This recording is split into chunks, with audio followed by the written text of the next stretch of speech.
Hey everybody, final thoughts time for Mi Tierra. And finally, people who've been waiting for years to get a copy of this game can, get their hands on it because this is a neat, slick little farming simulation. And it's interesting, there are several different ways you can play this. You can play this as a very, very light family game, a gateway game. If you have somebody who could handle Ticket to Ride, they could handle Mi Tierra with the original rules for how the game was launched, whatever it was, 4 or 5 years ago, and for like the simplified version. Because I kind of showed you today the medium complexity. The simplified version, you drop horses, you drop the rodeo, you drop these in-game city goals, and you just focus more on, either livestock or vegetables, fruit and veg, or a combination thereof, and just trying to get to where you can make lots of cake. Just trying to do these big in-game score things. But now with these extra in-game score things, they become a target for you right from the get-go that really kind of inform your overall game. I mean, they add a lot,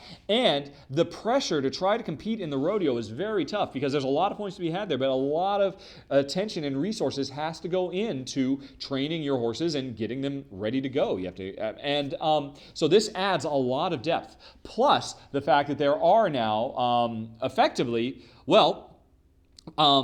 8 different in-game goals you could be trying to shoot. And there's a lot of overlap between them. You're trying to set up an engine that will put you in position to be able to do 2 or maybe even 3 of them and score hugely at the end of the game. This is a huge, 200 plus point scoring game. You wrap around this board a few times by the end of it. So, if you play the easy version though, I think you could still introduce this to like Ticket to Ride level gateway style players.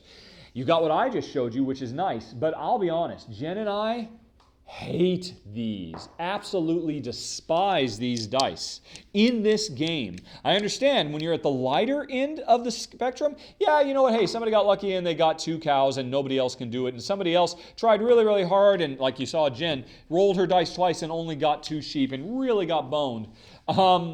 And I guess for some people it's fun. Jen and I hated these. Also, equally luck-swingy were the event cards because you have no idea what the event of the events that come out, they could be really, really favorable for one player or really, really hurt another player, and it's not like there's anything you can do about it. It's just total dumb luck. It's like just, an anvil fell from the sky and hit me on the head. And now I have fallen behind. Great, thanks, events. And it didn't bother you because you weren't even invested in that particular thing.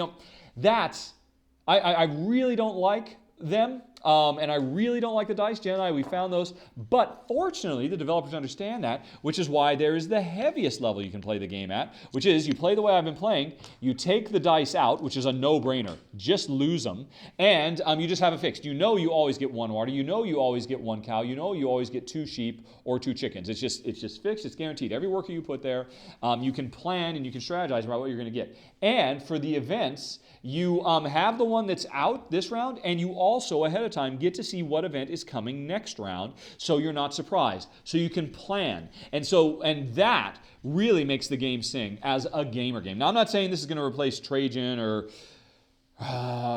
Steam or something like that, but this becomes it goes from a fun, light, quick gateway game to a nice medium weight Euro for players who are looking for that. Once you can, you have the long-term planning, you know what your ultimate strategy is and what you have to do to get there, and you've also got this short-term strategy because you can see what event is coming next round, and you can prepare for that as well. And and then between all the different ways that you can convert goods into other goods and the different conversion paths there's a lot to crunch on. In fact, it's interesting, Jen, I found there's almost too much to crunch on. Or at least, it seems like that's the case in a 2-player game, because here's another interesting thing.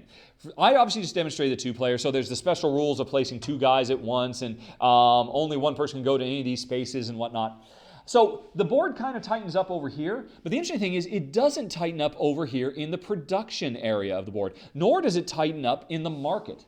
And I would suspect with more players, because I think this game goes to like 5 or 6, or I don't remember how. I mean, you can look at the Kickstarter. The link for the Kickstarter is right there. You can look at how many players it goes to. But at higher player counts, I think the board would naturally tighten up. And towards the end of the game, when everybody is desperate to try to get their production in, because they spent the whole game building all these resources, they can make that cake and get their 35 points, or make those clothing and get their 35 points. With more players, there's only 2 spaces to go, and you're very likely, if you don't get in there fast, you might get muscled out and not get the goal you've been pursuing the whole game. So the game becomes much more bird in the hand. I got to get in. If I can do it, I got to get in there now. But with 2 players, you never get blocked out of any of this stuff. You never get blocked out of the market. There is never any tension for that. You are always 100% safe and guaranteed, knowing, yeah, on the last turn, I can do all my production all at once. And then I can do all my selling all at once. And I'm guaranteed it cannot be taken away from me. And I'm not saying that's bad. I mean, it certainly makes the game a bit more friendly, and you can really pursue a lot of different strategies.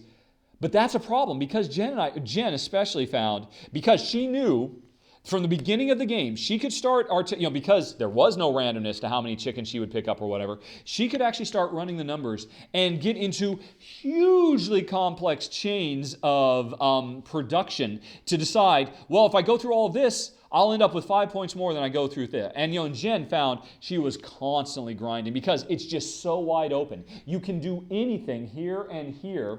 There's no tension. There's a lot of tightness there. So there's a lot of excitement of, oh, well, I got to get over there first because I need the water because the rodeo's coming up, and there's a lot of that. But for the actual production in a 2-player game, it's so wide open and so sandboxy, you can pretty much just do anything you want.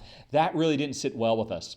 And I think it would work fine for other players, but honestly, I think in the same way this board got tightened up, this board should get tightened up, the market should get tightened up, the city should get tightened up, everything should, even the technology should get tightened up for a 2-player game. So I think it works, and I think for some people, they will find it very, very satisfying that, wow, there is a Feldian plus level of computation you can do because there are so many options you have over here.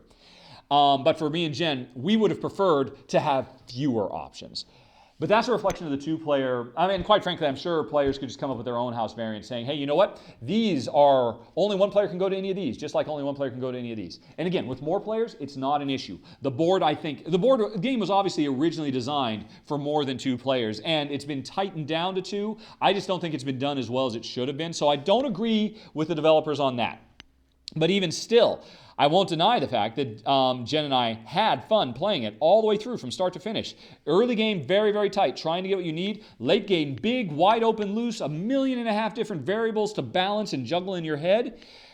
Too much for Jen, so we ultimately didn't enjoy it as much as we would have, but still a really solid game. And more than anything else, I'm very, very impressed the gamut of gamers this game can handle, because on one end, it can be a crazy light, very simple, very straightforward gateway farming simulation. On the other side, it can be getting into nice mid-weight Euro territory.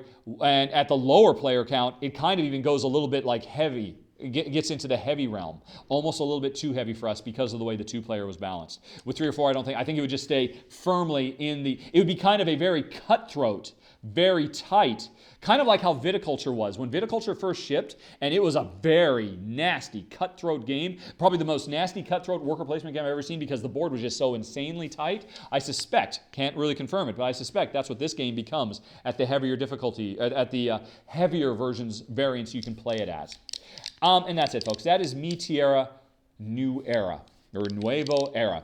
And thanks for watching. If you have any questions, comments, concerns, as always, let me know. Apologies for any mistakes I made. I'm sure I made a few here and there. I mean, the rules are still a little bit rough. Some of the mistakes I might have made are because I had to go back and forth with them a lot, but I'm sure they're going to get the rules cleaned up in time for the final. I certainly gave them plenty of feedback. And like I said right up front, it's on Kickstarter.